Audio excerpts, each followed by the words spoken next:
Et je cède donc la parole au dernier intervenant maintenant, donc à qui je vais demander vraiment d'être le plus concis possible, et j'espère qu'il m'en excusera, Frédéric Ancel, donc maître de conférence à Sciences Po, professeur à l'ESG. À vous. Merci beaucoup, Monsieur le Président.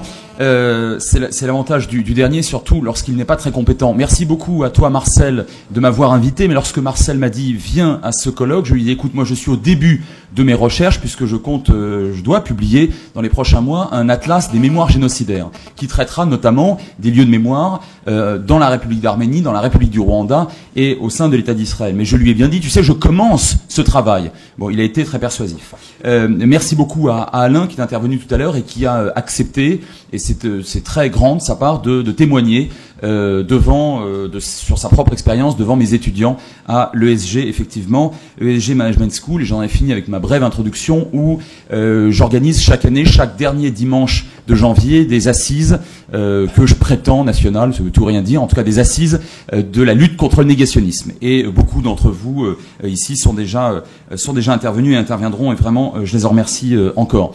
J'ai accepté aussi parce que en tant que politologue et non pas historien, je travaille sur les relations internationales et la géopolitique en particulier. Et j'ai horreur du constat fait communément selon lequel la géopolitique correspondrait à une forme de cynisme. Pour un ancien ministre français des Affaires étrangères et secrétaire général de l'Élysée, c'est vrai, c'est pas vrai pour moi. Et je considère qu'on peut parfaitement travailler sur les relations internationales et la géopolitique au sens le plus fort du terme, sans être cynique et en étant même réellement, en exprimant une vraie forme d'humanisme, en particulier pour ce qui concerne ce qui n'est pas la guerre, c'est-à-dire les massacres, les crimes de masse, et en particulier les génocides. Alors, j'ai enfin accepté aussi, pour une dernière raison, là, qui touche au fond de mon propos, il y a, sur 4 points au moins, que je vais essayer de développer rapidement, une véritable incidence géopolitique au négationnisme, et c'est la raison, à toutes les formes de négationnisme, et c'est la raison pour laquelle je ferai ici un très bref et bien modeste plaidoyer en faveur, évidemment, des lieux de mémoire. Le premier point, c'est que l'ignorance et, a fortiori donc, la négation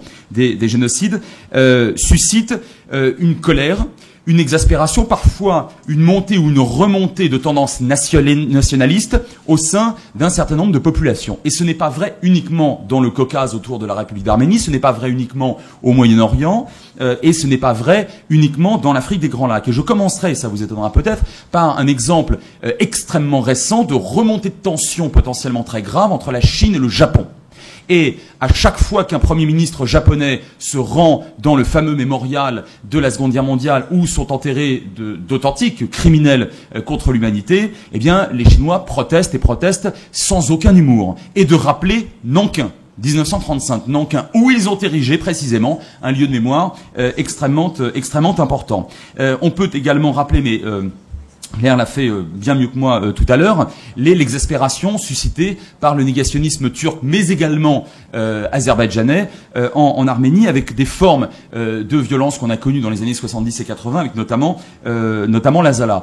Aujourd'hui, une remontée de tensions au Moyen-Orient, qui n'est bien sûr pas uniquement basée sur, mais aussi fondée sur le négationnisme d'État extrêmement agressif de la République islamique d'Iran vis-à-vis d'Israël, et qui est considéré, à tort ou à raison, par la population israélienne comme un véritable péril, un véritable danger. Donc pour cette raison au moins, et on pourrait multiplier les exemples, évidemment, j'ai pas le temps de le faire, pour cette raison au moins, il faut absolument lutter, et en particulier, et je vais y revenir, par des lieux de mémoire, contre bien entendu l'ignorance, mais le négationnisme de manière plus pointue encore. On a là un vrai phénomène géopolitique. Le deuxième point, il y a, me semble-t-il, un vrai ciment national construit, pas uniquement, mais également autour des lieux de mémoire pour un certain nombre de pays, et c'est vrai pour les 3 États qui s'affirment, à mon sens à juste titre, dépositaires, sinon exclusifs, en tout cas principaux,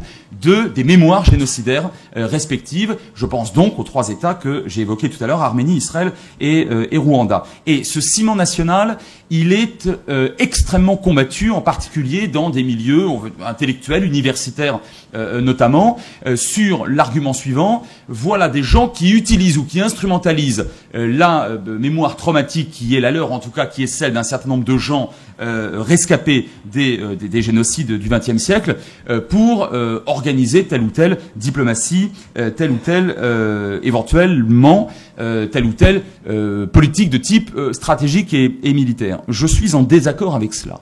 Je considère que si les victimes d'Auschwitz, si les victimes du génocide rwandais, Tutsi rwandais, si les victimes du génocide des Arméniens appartenaient certes à l'humanité tout entière, j'affirme en très humble politologue que la très grande majorité de l'humanité vivante aujourd'hui soit ne sait pas et ne saura pas, ne s'intéresse pas et ne s'intéressera pas particulièrement à ses souffrances parce qu'elle pensera d'abord à ses propres souffrances respectives. Et ça, c'est quelque chose contre lequel il est très difficile de lutter et en tout cas, il est très compliqué de porter une accusation morale vis-à-vis de quelqu'un qui vit à des milliers ou des dizaines de milliers de kilomètres, qui avait peu de chances d'entendre parler d'une souffrance ayant eu lieu en général déjà assez longtemps. Alors bien sûr, 18 ans, c'est pas très long. Enfin, tout est très relatif évidemment sur le plan historique, mais qui a priori va mettre en avant plutôt sa propre souffrance, même s'il ne s'agit pas en droit international d'un véritable génocide. Tout à l'heure, j'ai évoqué les Chinois. Nankin n'est pas considéré comme un génocide, mais pour les Chinois, au fond, c'en est un. Et cette subjectivité-là, on ne peut pas la balayer d'un revers de main. Par conséquent, je crois que les trois États que j'ai évoqués tout à l'heure ont un droit légitime absolument fondamental à ériger évidemment des lieux de mémoire, mais à aller plus loin, à organiser dans un cadre protocolaire pour ce qui est de la diplomatie, des visites sur ces mémoriaux. Personne d'élu un petit peu important, enfin un niveau important dans le monde, ne fait une visite officielle en Israël sans aller au Yad Vashem. C'est quelque chose qui n'existe pas. Je parle sous contrôle de mes amis qui connaissent bien l'Arménie ici. Personne d'officiel ne fait, parmi les délégations officielles sur le plan diplomatique, ne fait de visite dans la République d'Arménie sans se recueillir au Tzitzer Nagabert. Donc, et idem dans la République du Rwanda au mémorial de Gisozi qui a été évoqué tout à l'heure. J'ajoute un point, si vous permettez, sur cette deuxième idée, et je vais aller vite. J'ai constaté ces toutes dernières années qu'il y avait, qu'on commençait à ériger des lieux de mémoire, des mémoriaux, parfois simples stèles, évoquant également un autre génocide.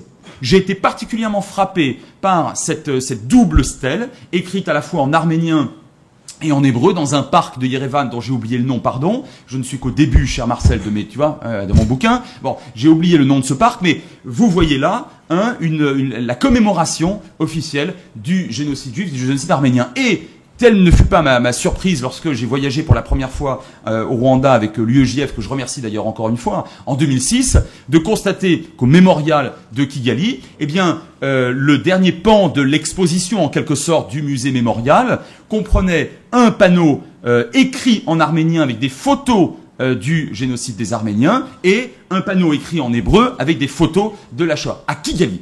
Je ne suis pas certain qu'au Rwanda, la population est connu énormément de gens d'origine arménienne ou d'origine juive. Troisième point, très rapidement, je vais me focaliser en quelques mots là pour ce troisième point sur certainement celui qui est aujourd'hui dans les relations internationales, celui des trois grands génocides du XXe siècle, qui est le moins reconnu, en tout cas, qui est reconnu par le nombre d'États, par le moindre nombre d'États. Bon, vous avez compris ma phrase. C'est le génocide des Arméniens. Pourquoi ? Parce qu'il y a là le blocage ou la crainte de la diplomatie turque. J'ajoute un point, et comme l'a très bien dit tout à l'heure Claire, nous avons là une spécificité, puisqu'il n'y a pas, à ma connaissance, des lieux de mémoire clairement négationnistes de la Shoah. Je crois même en Iran, il n'y a pas un lieu dénigrant officiellement où on va se recueillir, moquant le mensonge, entre guillemets, des Juifs. Je ne crois pas. Et je ne crois pas que ça existe non plus vis-à-vis du génocide des Tutsis. Eh bien, à plus forte raison, on doit, me semble-t-il, lutter pour dépasser ces blocages diplomatiques. Et je rappellerai qu'un lieu de mémoire, en l'occurrence le Tzitzer Nagabert, a servi pour la diplomatie, à la diplomatie américaine, il y a 2 ans de cela, si ma mémoire est bonne, puisque la secrétaire d'État américaine Hillary Clinton, même si ça s'est effectué dans un voyage, alors le voyage était officiel, mais le fait qu'elle se recueille sur ce site, lui ne l'était pas. Elle n'était pas là en tant que, elle était quand même secrétaire d'État aux Affaires étrangères. Et sans l'aval d'Obama, je crois que c'était très difficile. Et on a eu là, de l'autre côté de la frontière, à seulement quelques kilomètres, on a senti passer le vent du boulet. Hein. Et c'est quelque chose qui me semble extrêmement important. Est-ce que un recueillement dans un autre espace qui n'aurait pas été aussi officiel, aussi protocolaire, aussi géopolitique, aurait eu autant de poids? Je n'en suis pas tout à fait convaincu. Je voudrais conclure, bien évidemment, Monsieur le Président, avec mon 4e et dernier point très rapidement de la première de mes 8 parties. Le dernier point concerne la France. Tant qu'on n'aura pas développé un véritable enseignement, un enseignement supplémentaire de ce qui s'est passé en particulier concernant le génocide des Tutsis, et notamment tant qu'il n'y aura pas ce fameux lieu de mémoire qui a été réclamé, évoqué, et j'abonde évidemment dans le sens de ce qui a été dit jusqu'à présent, eh bien, on aura 3 types de problèmes. D'abord, des juges qui, éventuellement, j'espère que c'est quand même terminé cette histoire-là, en 2006 remettront des rapports d'enquête très controversés, voire même tout à fait ignobles, sur l'interprétation de la politique d'un certain nombre d'hommes politiques de très haut rang au Rwanda.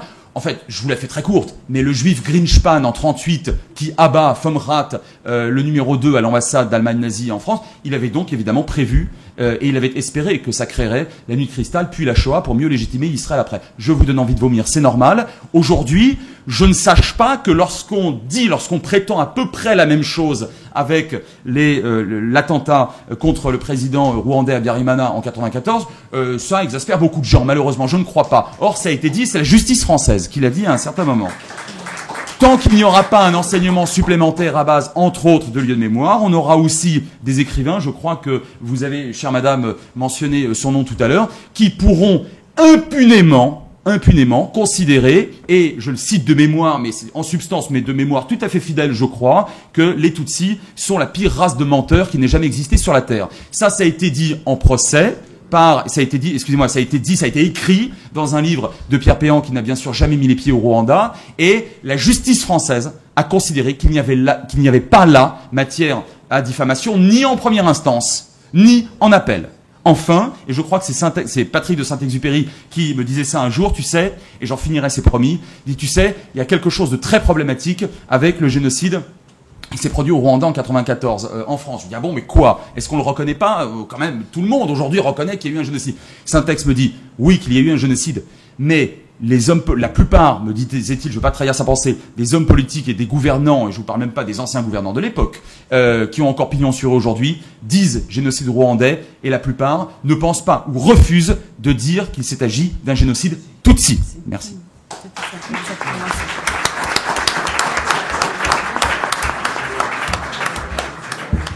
Merci. Il est temps de fermer donc cette seconde table ronde avant de laisser place à la troisième. Juste un mot de conclusion, peut-être un peu pessimiste, pour peut-être rappeler, c'est une leçon que je tire des propos qui ont été tenus avant moi, et qu'au fond les lieux de mémoire à eux seuls ne suffisent évidemment pas. Et qu'ils ne se suffisent pas par eux-mêmes, ils n'ont pas directement d'effets performatifs par eux-mêmes. Et il serait peut-être bon d'y réfléchir davantage au moment où il y a cette demande d'un lieu de mémoire donc pour le génocide des Tutsis rwandais de 1994 à Paris. Tout dépend en fait de ce que l'on fait ou de ce que l'on fera d'un monument comme celui-là s'il est érigé, avec évidemment sa liaison avec ce devoir d'histoire qui personnellement me paraît plus important souvent que le devoir de mémoire. Et puis, comment entreront en jeu les formes d'appropriation collective et individuelle du monument en question. Un monument peut être ignoré complètement, il peut être oublié, il peut être nié, il peut être détruit, il peut être profané, etc. Les formes d'appropriation sociale et politique autour de ce monument. Et qu'en sera-t-il en France, et en particulier à Paris, dans un pays où, on le sait, on l'a répété, il faut le redire, des formes extrêmement subtiles, effectivement, et complexes et entrelacées de négationnisme sont à l'œuvre et au niveau les plus élevés du débat public. Voilà, c'est des questions que l'on peut se poser pour dépasser la question même peut-être du monument, mais de voir plus loin au fond ce que l'on en fera. Et ceci donc amène, je pense, dans une transition presque parfaite, la question justement du négationnisme, de la place de l'éducation, du rôle de la loi, qui va être donc la troisième table ronde. Et celui qui la dirigera, donc Jean-François Dupaquy, a beaucoup de chance car il n'a que 3 personnes à contrôler. Là, j'en avais 5. Je vous remercie.